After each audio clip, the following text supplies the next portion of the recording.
Imagine, if you will, a world untouched by our own. A world where time is measured not by clocks, but by the slow, deliberate passage of the sun. We are about to step into such a place. A valley hidden deep within a mountain range, preserved for millennia. A community lives here, a tribe lost to history.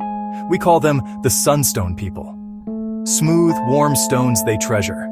A life woven from survival, tradition, profound connection to the natural world. This is a journey back in time. Our journey begins at dawn. The air is crisp and carries the scent of damp earth and pine. The first rays of sunlight pierce the morning mist. The people are stirring. They emerge from their homes. The home of the Sunstone People is a valley of breathtaking scale and isolation. It is cradled by a ring of colossal granite mountains, peaks perpetually shrouded in a crown of clouds. The people call them the Whispering Giants, ancient guardians. The winds that howl through jagged passes are their voices, carrying stories from the dawn of time. The valley floor is a lush tapestry of green, dense forests, open grasslands, and a sparkling turquoise river that snakes through like a silver serpent. The river is the lifeblood, fresh water and game. The climate is one of extremes, short, intense summers and a long, harsh winter. In summer, the sun beats down on the plains. The valley hums with life. Then comes winter, snow and thick blankets, the valley silenced. The Whispering Giants cloak in ice. The river freezes. Survival demands months of preparation and deep knowledge. Flora and fauna mirror the valley's uniqueness. Towering trees, ferns, mosses, and medicinal herbs. The homes of the Sunstone People are marvels of natural engineering, blending seamlessly into the landscape. Semi-subterranean, dug into the soft earth of the valley. A sod roof, a central fire pit, and niches carved into earthen walls.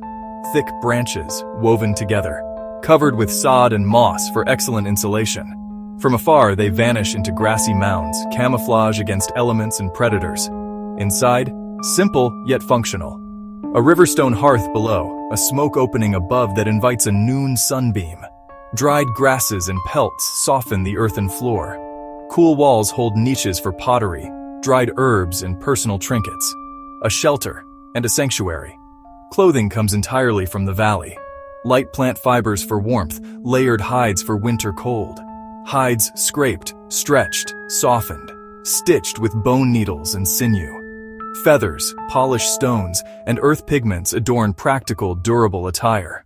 The daily routine is a well-orchestrated symphony of survival. At first light, men prepare for the hunt, solemn, ritualized. They check spears of sharpened flint and powerful bows of yew. Hunting herds demand skill, patience, and courage, moving as one with silent signals. A successful hunt brings meat, hides, bones, and sinew. Women and older children embark on gathering, equally vital.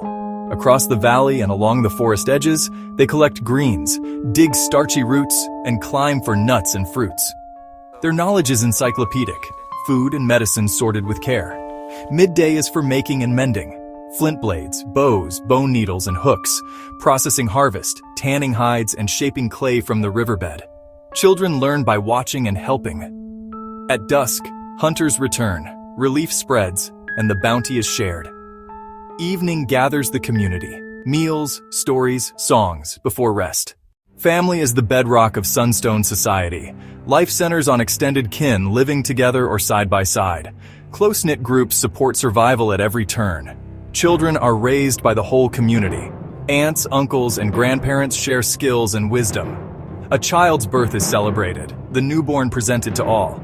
Names come from nature, Riverstone, Morningbird. Rites of passage demand skill, solo hunts for young men, gathering, cooking, and craft mastery for young women.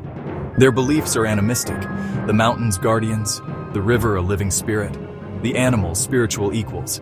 They ask permission before the hunt and offer thanks after. Storytelling preserves history, belief, and identity. Creation myths, heroic ancestors, cunning animals, and the land's spirits. These tales teach morality, explain nature, and reinforce courage, cooperation, and respect for the environment. For all its beauty, life here is fraught with peril. Unpredictable weather can trap hunters far from safety. Drought shrinks the river and withers the berry bushes. A single spark can sweep the forest, destroying resources and homes.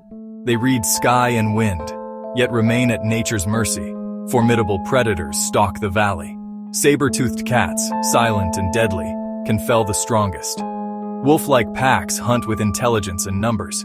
Children learn early to stay close and read the signs. Night sentries guard against shadows at the edge of their world. Without modern medicine, sickness and injury turn grave. A severe infection, a shattered bone, a complicated birth, often fatal. Every loss reverberates through the community. Sometimes signs of others appear, rare, hostile encounters that harden their isolation. As our brief time here ends, a profound wonder remains. We witnessed a life both incredibly harsh and beautifully simple, a deep connection our ancestors knew, being part of, not apart from, the land. Every choice respects soil, water, and the creatures they share life with. Cooperation is the bedrock of resilience. Sharing food, raising children together, and caring for elders are essential mechanics of survival. They thrived because the group's well-being came first. With stone, wood, bone, and fiber, they made all they needed: homes, tools, clothing, and medicine. Ingenuity and adaptability made culture flourish alongside survival. Looking into their world is a distant mirror, revealing what's fundamental in us. They remind us, community matters, nature must be respected, and resilience lives within. Though their valley may never be found, its echoes can still teach us a wisdom worth remembering.